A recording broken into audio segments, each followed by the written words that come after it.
Hi all. Multivitamin supplement எடுத்துக்கிற பதிலாக multivitamin breakfast செஞ்சு சாப்பிட்லாமே. வாங்க எப்படி பண்ணலான்னு பார்க்கலாம்.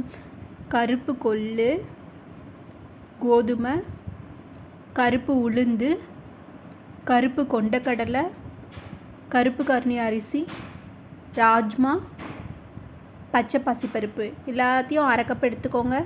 நல்லா வாஷ் பண்ணிவிட்டு நைட் ஃபுல்லாக தண்ணியில் ஊற போட்டுருங்க.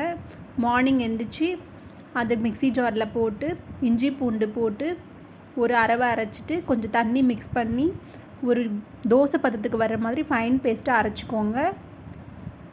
அதுக்கப்புறம் தேவையான அளவு அதில் உப்பு போட்டுக்கோங்க. ஒரு 1 hour அதை அப்படியே ஊற வச்சுருங்க. அதுக்கப்புறம் சின்ன சீரகம் ஆட் பண்ணிக்கோங்க. கொத்தமல்லி இலையை கட் பண்ணி அதில் போட்டுக்கோங்க.